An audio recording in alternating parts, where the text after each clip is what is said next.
President Biden is seeing a string of bad poll results this week. No surprises there. His approval numbers have hit yet a new low as the administration tackles inflation, the baby formula crisis, the war in Ukraine, and much more. On May 20th, the poll aggregator 538 found Biden's approval dipping to 40.7%, while 53% disapprove, though as of today, those numbers stand at 41% and 54%, respectively. A new CBS poll found 69% of Americans say the economy is bad, 65% say Biden is slow to react when issues arise, and 63% describe the state of the country as uneasy and worrying. And in a new Amherst YouGov poll, 7 in 10 Republican voters said Congress should move to impeach Biden after the party sees its much-anticipated victory in November's midterm elections. Now, here with us to discuss is political reporter from The Hill, Julia Manchester, and reporter for Real Clear Politics, Philip Wegmann. Welcome to you both. Good morning. So, Julia, what do you hear from Democrats? Are they has panic set in? Do they have any strategy, or are they just bracing for the inevitable at this point and not really even trying? Because that's what it seems like. Well, I think for a while they've been, nervous going into this midterm election, especially for those frontline House Democrats who are facing, very uphill election climbs going into November. But, in terms of the strategy, look, that's a very good question.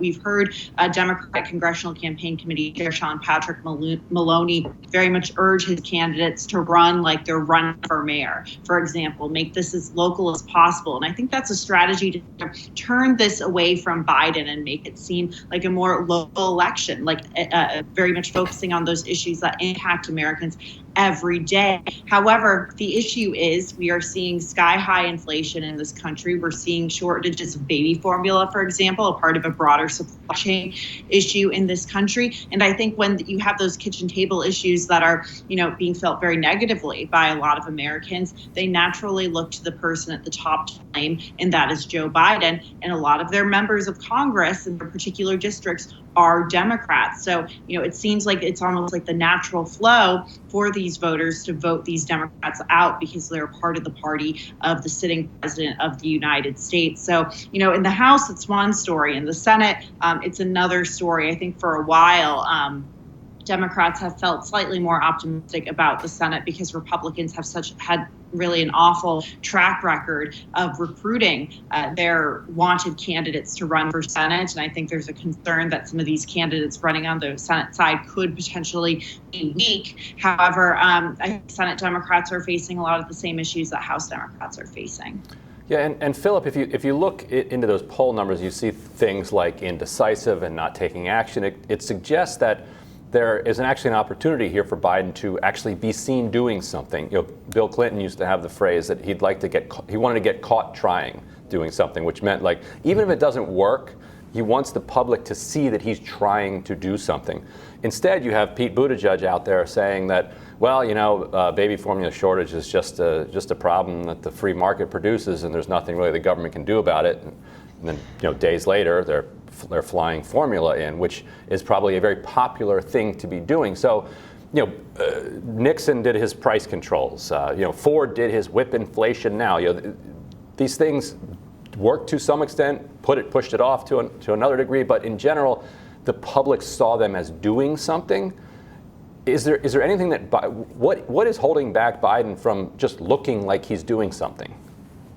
Well, that's an excellent point. And I think that one of the more telling questions and answers that we got last week is when a reporter pressed Karine, the White House press secretary, on this question. It was, when was President Biden actually briefed on the baby formula crisis? And she wouldn't get into private discussions, obviously. So the reporter followed up with, well, was he briefed about it before last week? And she had to say yes. I think that this is a situation where if you look at the polling, the Biden administration, they started going downhill last summer with Afghanistan and with some of the problems with the lingering pandemic. And it was just sort of, out of the frying pan into the fire situation where, Afghanistan and COVID aren't necessarily moving the needle now. Now instead, it's things like, Julia just pointed out, it's the inflation, it's the cost of gasoline, campaign. It's this baby formula shortage, something that I don't think any of us would have ever expected. And some of these things, maybe you can blame Biden for. Others, maybe not. But the thing is, whether or not he's responsible, it's entirely predictable that the American public is going to say, you're in charge, do something. And that's why I think that the sort of slow burn from the White House on the baby formula crisis here, where at first they were defending why they weren't using the Defense Production Act, and now they're all hands on deck trying to fly in formula from Europe and elsewhere. It does show some indecisiveness. It does show that lack of a steady hand. And remember, that was the central tenet of the Biden campaign. He was the guy who could be the elder statesman, who could be normal, who could bring us all back. We were stopping having these, red versus blue bickering arguments, and he was just going to calm things down. Well, that doesn't seem to be the case. Yeah, and so on his debut tour of Asia, President Biden unveiled his economic plan aimed at countering China's influence in the region, citing 13 nations who agree on his proposal. Biden also rebuked China's engagement with Taiwan, saying the U.S. is prepared to respond militarily. And here's Biden's message to North Korea's dictator, Kim Jong-un.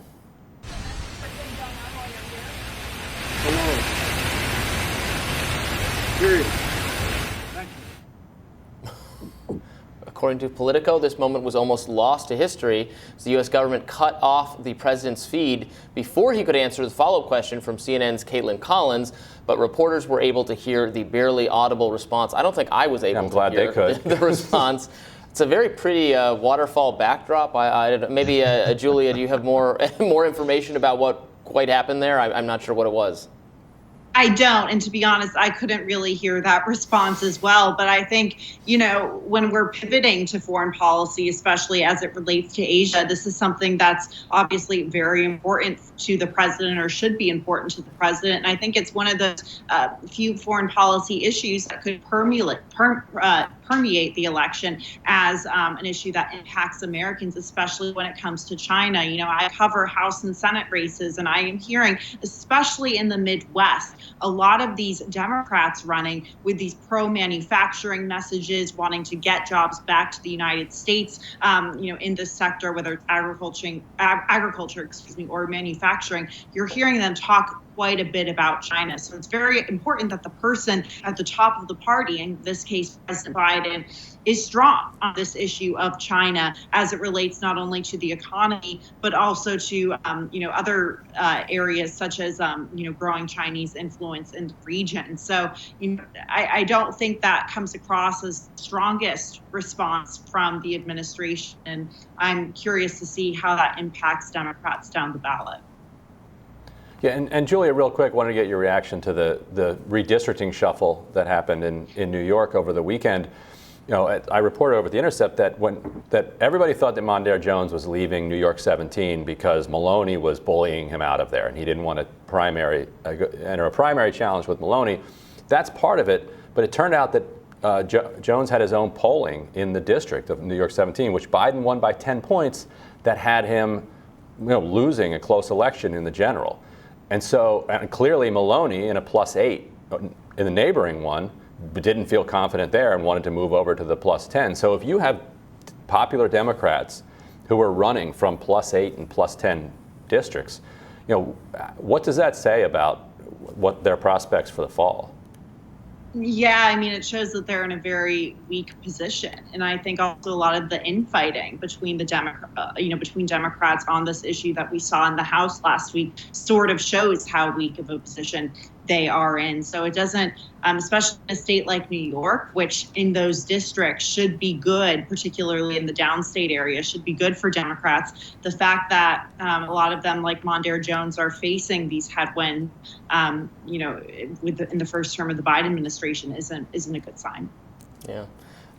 Philip, are you following what's going on in Pennsylvania at all? My sense is that that Fetterman is going to be a very strong candidate for the Democrats, given his messaging on a lot of the things we're talking about. And, the Republicans are still, we don't know what the outcome of the race is even yet. And both those candidates being, I would say, weak for different reasons. Is there as strong an opportunity as the Republicans have coming up in November? Is there any concern among people you're hearing from, the current the people already in office, that the opportunity could be partly squandered because of the personalities that thrive in the post-Trump, in still Trump world Republican Party?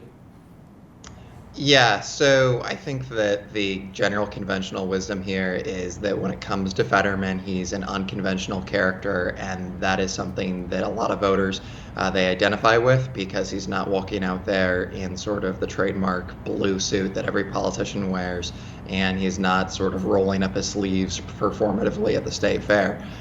He's got the best situation that he could hope for right now. Obviously, he had a bit of a health scare with that heart attack, and one would think that might push him back on his heels a little bit. But when he looks across the way to the competition, you've got two candidates who are fighting each other, right? So instead of rallying around the flag, Republicans are still bickering, right? And I think that this is just one more chapter in the larger question of who actually is the kingmaker in the Republican Party. Is it Donald Trump, or is it somebody else? And we're going to see. I mean, if Oz gets the nomination here and he goes against Fetterman, one would think that this would be a year that would likely favor Republicans. But if Oz loses again, or excuse me, if Oz loses, right, and Republicans don't gain control of the Senate, a lot of those Republicans who are saying nice things about the former president in private, they're going to come out and in public start saying something that Chris Christie has been saying since Trump left office, which is that Trump lost them the Senate, and potentially he could lose them the Senate again. Well, Phil, Julia, thank you so much for joining us. Thank you. Thank you. And we'll be back with more Rising right after this.